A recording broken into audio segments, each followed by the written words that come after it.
Hello students, welcome to Sapling Academy 9th to 12th Maths channel.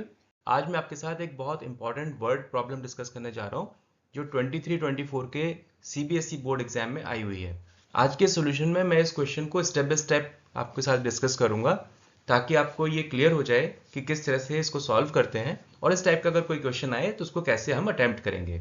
आगे बढ़ने के पहले अगर आप हमारे चैनल पर फर्स्ट टाइम आए हैं तो सब्सक्राइब कर लीजिए और बेल आइकन को प्रेस कर दीजिए ताकि आपको जब भी कोई इंपॉर्टेंट वीडियो सॉल्यूशन आएगा आपको उसका नोटिफिकेशन मिल जाए। आइए सॉल्व करना शुरू करते हैं। Students, please comment on this video and subscribe our channel. Do like and share this video to your friends so that they can also benefit from it. सबसे पहले हमें एक क्वाड्रिलेटरल दिया हुआ है ABCD और कंडीशन हमें दी हुई है diagonal BD bisects angle B and angle D both. तो मैं ये कंडीशन दी हुई है कि जो डायगोनल है BD वो एंगल B को और एंगल D को दोनों को बाइसेक्ट कर रहा है, यानी दो इक्वल पार्ट्स में डिवाइड कर रहा है। हमें क्या प्रूव करना है? दैट एंगल ABD और एंगल CBD जो दो पार्ट बन रहे हैं ये दोनों सिमेट्रिकल हैं और सेकेंड पार्ट में हमें निकालना है कि AB और BC दोनों इक्वल हैं। ये हमें दोनों क्वेश्चंस प्रूव करने हैं। तो आइए सॉल्व करना शुरू करते हैं और सॉल्व करने के लिए हमारी अप्रोच क्या होगी? हम एंड गोल को ध्यान में रखेंगे। जब भी हम सॉल्व करना शुरू करेंगे कि हमें निकालना क्या है उसको ध्यान में रखते हुए आगे बढ़ेंगे, एंगल्स को कंपेयर करेंगे और उनके रिलेशन निकालेंगे और फाइनली जो हमें दिया हुआ है उसको हम प्रूव करेंगे। ठीक है ना? आइए सॉल्व करते हैं। तो सबसे पहले ABD और CBD सिमेट्रिकल हैं या नहीं ये हमें प्रूव करना है। तो हमने क्वाड्रिलेटरल लिया। इसमें अब हम दोनों ट्राइंगल को ABD को और CBD को दोनों को हम कंपेयर करते हैं। अब हमारे पास क्या कंडीशन दी हुई है कि जो एंगल है ABD और CBD ये दोनों इक्वल है। क्यों? उन्होंने दिया कि जो डायगोनल BD है वो एंगल B को बाइसेक्ट कर रहा है, यानी दोनों एंगल्स इक्वल हो जाएंगे। वो पार्ट कर लेते हैं कि angle ABD is equal to angle CBD। इसी तरह से हमको दिया एंगल D को भी वो बाइसेक्ट कर रहा है, तो angle BDA is equal to angle BDC।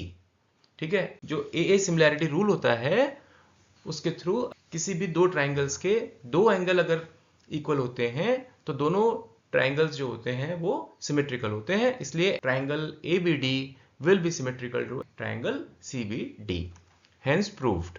ठीक है? आगे चलते हैं सेकंड पार्ट की तरफ। सेकंड पार्ट क्या है? हमें निकालना है AB is equal to BC। ठीक है? ये ध्यान रखना, AB is equal to BC निकालना है। चलिए शुरू करते हैं। तो अभी हम कंपेयर करते हैं दो ट्राइंगल ABD और CBD को। अगेन एंगल B को बाइसेक्ट किया जा रहा है तो दोनों एंगल बराबर हुए, तो इसको लिख लेते हैं angle ABD is equal to angle CBD। Similarly angle D भी बाइसेक्ट हो रहा है, इसलिए उसके दोनों पार्ट्स इक्वल हैं, उनको भी पार्क कर लेते हैं। Angle BDA is equal to angle BDC। BD common arm है तो उसको हमने पार्क कर लिया। अब भाई ASA रूल क्या हुआ? जो ASA रूल होता है कॉन्ग्रुएंसी का, उसके थ्रू क्या हो गया? जो ट्राइंगल ABD है that will be congruent to triangle CBD। तो दोनों जो ट्राइंगल थे जिनको हम कंपेयर कर रहे थे बाय ASA कॉन्ग्रुएंसी रूल वो दोनों कॉन्ग्रुएंट हो गए। ठीक है? अब देखो, जब हमारे दोनों ट्राइंगल कॉन्ग्रुएंट हो गए तो बाय CPCT थ्योरम यानी corresponding parts of congruent triangles, जो हमारे करस्पॉन्डिंग पार्ट्स होंगे वो इक्वल होते हैं। इसलिए जो हमारी आर्म है AB वो आर्म BC के बराबर होगी, जो आर्म AD है वो DC के बराबर होगी।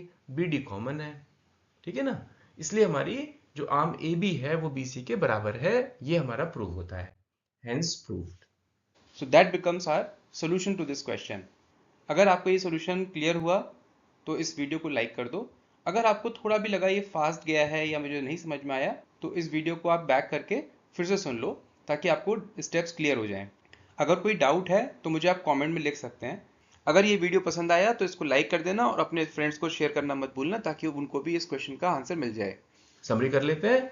हमें क्वाड्रिलेटरल दिया हुआ है, उसमें हमने AA सिमिलैरिटी रूल लगाया। दोनों एंगल्स के बेसिस पर AA सिमिलैरिटी रूल लगाते हुए हमने इन दोनों ट्राइंगल्स को सिमेट्रिकल प्रूव किया।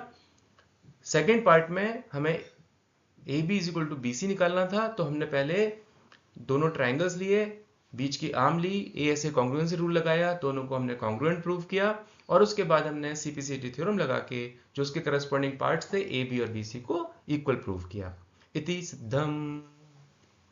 बोर्ड के एग्जाम में इसको स्टेप बाय स्टेप लिखने के लिए पहले QR कोड को स्कैन करके आप हमारे लिंक पे जा सकते हैं जहाँ पर आपको स्टेप बाय स्टेप मेथड लिखा हुआ है। आप इसको लिखने का तरीका कैसे एग्जाम में लिखना है वो पूरा आप सीख सकते हैं ताकि आपके बोर्ड्स में फुल मार्क्स आ सकें। इसी टॉपिक पर और क्वेश्चंस या केस स्टडीज के लिए और दूसरे टॉपिक्स के केस स्टडीज के लिए इस सेकंड QR कोड को स्कैन करके हमारे चैनल पर जा सकते हैं जहां पर आपको हर टॉपिक के ऊपर इंपॉर्टेंट क्वेश्चंस और केस स्टडीज के सॉल्यूशंस दिए हुए हैं। आपको जिस टॉपिक पर भी एक्सपर्टीज गेन करनी है आप उसके इंपॉर्टेंट क्वेश्चंस को सॉल्व कर लेना ताकि आपको अच्छे से उस टॉपिक के ऊपर पूरी ग्रिप बन सके। अगर आपको इस क्वेश्चन में कोई डाउट हो या किसी और क्वेश्चन में कोई डाउट हो आप मुझे कमेंट कर देना। I will try to come back to you within same day. अगर आप हमारे चैनल पर फर्स्ट टाइम आए थे तो सब्सक्राइब जरूर कर लेना और बेल आइकन को प्रेस कर देना ताकि आपको जब भी हम कोई इंपॉर्टेंट क्वेश्चन या केस स्टडी का सॉल्यूशन अपलोड करेंगे तो आपको उसके नोटिफिकेशन रेगुलरली मिलते रहें। Wish you all the best बच्चों, जल्दी मिलते हैं एक नए इंपॉर्टेंट क्वेश्चन के वीडियो सॉल्यूशन के साथ। See you, bye bye. Student, this is the end of today's session. While we plan for next class, you go out with your friends, chill out and have fun. Bye bye.